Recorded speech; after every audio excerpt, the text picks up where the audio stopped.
The best 5 budget phones you can buy right now in early 2019. We've got some phones on the horizon, but they're not out yet. So what are the best 5 budget phones you can buy right now? Watch till the end as I'm going to tell you my #1 pick, and you will not guess which phone it is. Let's start off with what I think is one of the best budget phones out at the moment, the Xiaomi Mi Mix 3. The Mi Mix 3 has been out for a little while already, and it's definitely one of the more expensive budget phones, but in my opinion, it gives you one of the best budget phones out there. Not everyone is going to agree with this choice because the Mi Mix 3 is a slider. Not everyone likes sliding phones, and when you do get a sliding phone, obviously with moving parts, that introduces the possibility that it's going to break or get some dust in the mechanism or something like that. But I personally don't mind sliding phones. You get a full screen on the front. There are no notches, there are no camera hole punches.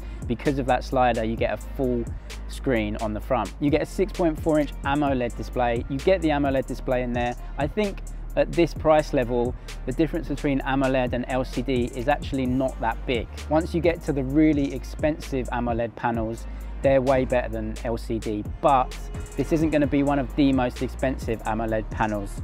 With that said, this AMOLED panel is going to give you really super dark blacks and really saturated colors. You get the Snapdragon 845 in this device. That is a flagship processor. I actually wonder how Xiaomi can make a phone that's about 3,000 odd RMB, giving you the 845 processor in there. You also get loads of RAM in there. You can choose a 6, 8, or even a 10 gigabyte version. Because it has the Snapdragon 845 in there, you know it's going to be snappy when you're gaming or when you're multitasking. It's going to be a decent performer, and if you go for the high options, you get 10 gigabytes of RAM, so it should manage your multitasking well. It should keep apps open in the background when you're in different apps doing different things. You get 2 cameras on the back there, both of them are 12 megapixel. The main one has optical image stabilization. It's a really good setup. You get the normal sort of wide angle and you get a telephoto as well. I prefer a wide angle as the secondary camera, but at least they give you a secondary camera. It's only 3,000 odd RMB here in China, and on paper the stats are going head to head with pretty much any flagship device. At this point, it's hard to tell the stats on paper apart from any of the flagships. Obviously, because the front screen has no notches or no hole punches, you have to slide the phone up, and then you get those 2 cameras at the front. You get a 24 megapixel main camera there. It doesn't have iOS. You get a secondary camera as well. Not really sure how much that actually helps things, but it's there anyway. So when you want to take a selfie, you obviously got to slide the phone up. Some people don't like it, but I think it's just a really easy way to take a selfie. Just slide it up and you've got your cameras there. If you want a full screen device with no notches, no hole punches, then you've got to go with the Mi Mix 3. It has everything you'd expect it to have: NFC, it's got USB-C charging, it's got a fingerprint sensor on the back, and you can use your face to unlock it as well. Obviously, you'll have to slide the phone up and then it will take a picture of your face to unlock. Once it's unlocked, you can slide the phone back down again. It's got a 3,200 milliamp hour battery. It's not the biggest battery in the world. The phone is pretty thick anyway because it has that sliding mechanism. So Xiaomi maybe had to scale back the battery a little bit, otherwise the phone just would have been too big and too thick. You also don't get a headphone jack in there, which may be a problem. If you really want a headphone jack, then you might have to go with a different phone. In China right now, you can get this for 3,200 RMB new. Now, if you're outside of China, the price is gonna differ, but I'm in China, so I'm just gonna give you the RMB prices. Now, you can compare the Mi Mix 3 to maybe the Magic 2 from Honor, which is also a sliding phone. Out of those 2, I went with the Xiaomi. Actually, it just came down to the sliding mechanism. I thought the Honor 2's sliding mechanism was a little bit jelly-ish. It was a little bit soft, whereas on the Mi Mix 3 the sliding mechanism is a bit more solid. When you slide it up, it clicks into place. The stats are really similar between them, but I think overall the Mi Mix 3 just wins out on that one. So the Honor Magic 2 actually doesn't make the top 5 gets beaten out by the Mi Mix 3, but we're going to move on to the next one. It's the V20 or the View 20 from Honor. Released maybe 3 weeks ago now. It has a load of hype, this phone, mainly because of the hole punch camera in the top left corner. So it's not a slider, it's just a normal phone. You get that hole punch camera in the top left. Screen to body ratio is crazy, although not as good as the Mi Mix 3, obviously, because that's a slider. There's nothing on the front there, but the screen size is the same, 6.4 inches. This one is an LCD screen, IPS LCD. It's not an AMOLED. However, I've had this phone in my hands, I've used it a lot, and you almost don't know it's an LCD screen. LCD screens are so good. This is obviously a good panel as well. Colors are super bright, saturated. Blacks really aren't bad. It's about 400 ppi. The screen is really good.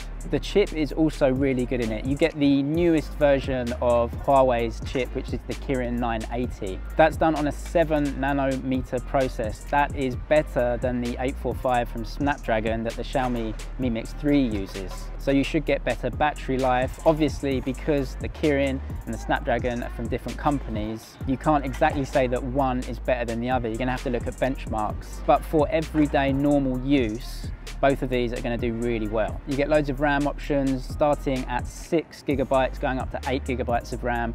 You also get loads of storage options as well. So these two phones so far, it's pretty hard to tell them apart. The cameras are definitely different. The V20 gets just a single camera unit at the back there. It is a 48 megapixel camera. This is a new Sony sensor. I actually really like it. The images are just crazy sharp out of this thing. You have so many megapixels, so there is crazy sharpness coupled with that 980 processor. What I would say is that the colors for me are a little bit oversaturated, especially reds. They just look really bright red.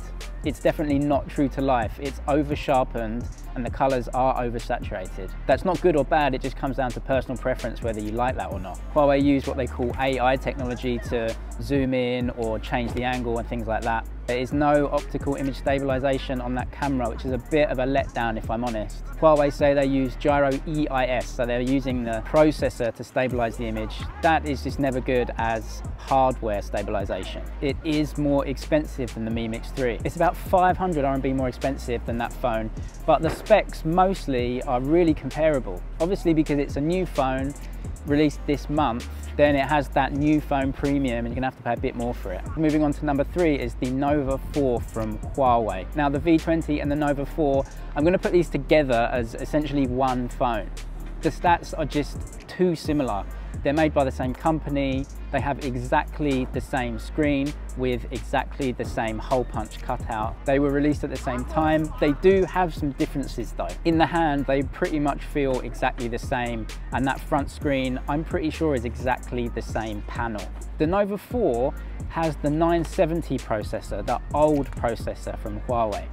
I'm not sure why they made two phones at the same time, released them at the same time, used a new processor in one and an old processor in the other. You can put an SD card in the Nova 4, which you can't do in the V20. Also, the Nova 4 gives you an extra camera on the back. You get a wide angle 16 megapixel camera. I really like wide angles. If you like a wide angle camera too, it might sway you towards that phone. But the front camera is the same, the ports are virtually the same, the battery's virtually the same. All in all, those two phones are so similar with just slight differences. Moving on to number 4 before we get to the best one, the best value for money phone, I think, at the moment. I've chosen the X23 from Vivo. It's the cheapest phone on my list. 2,700 RMB you can buy this for in China at the moment. It's a little bit older, it's a few months old, but you're getting really good value. Look at the price and look at the specs. You get an AMOLED screen, again 6.4 inches. All these phones are 6.4 inches. You get the Snapdragon 670, so it's going to get beaten by the Mi Mix 3 in terms of the processor, but it's a lot cheaper. It really depends what you use your phone for. If you just want a phone with a good screen and a good camera, maybe the X23 is going to be the right phone for you. Whilst a lot of people are going crazy over the Nova 4 and the V20's cameras because it's 48 megapixel, this X23 has an amazing camera and it has optical image stabilization as well. I take a load of video and I often use my phone because it's just so convenient. Having a good camera for video and in-body image stabilization is super important if you want to take usable video. Having 960 frames a second slow-mo is amazing, but I never ever use it. Having good 30 frames a second stabilized video is going to give you really good results. You also get a telephoto 13 megapixel camera on the X23 as well, 4K recording on that one, 12 megapixel camera on the front, and with the X23 you get an under-screen fingerprint sensor. That's something that the other ones don't give you.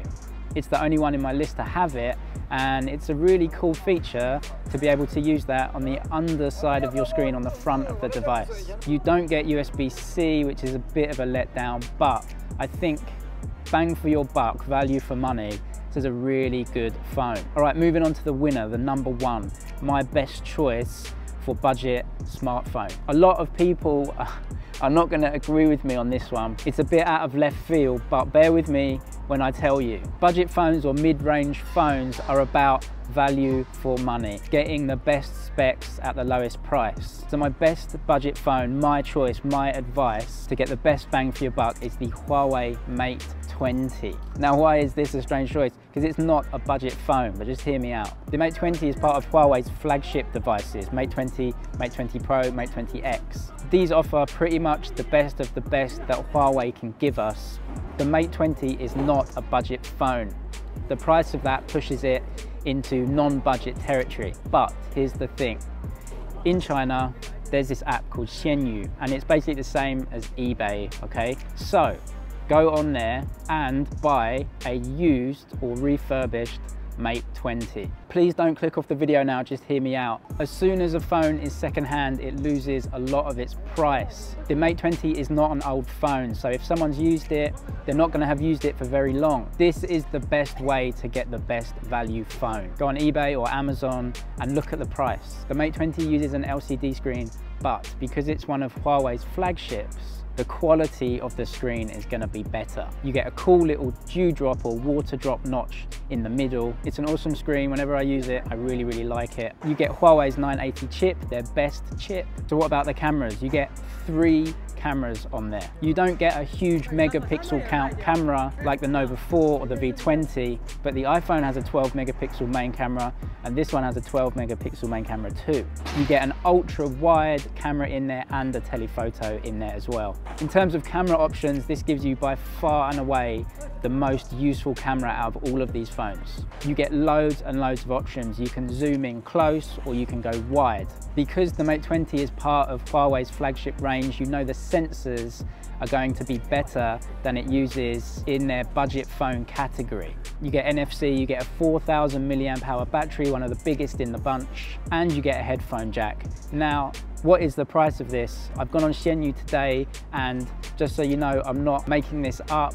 You can get this phone in China now, 3,500 RMB. This is a flagship phone that you're getting for a cheaper price than the V20, a cheaper price than the Nova 4. Emotion UI is probably going to be a little bit better than Xiaomi software. Xiaomi software isn't the best and it has strange ads and bloatware, whereas I think Huawei's version is just a little bit nicer. The last one is a little bit strange. I know a lot of people don't want to buy a second-hand phone, but if you're looking in the budget category, you're obviously looking for the best value for money phone. If the phone has nothing wrong with it, then you're getting a flagship device for budget phone money.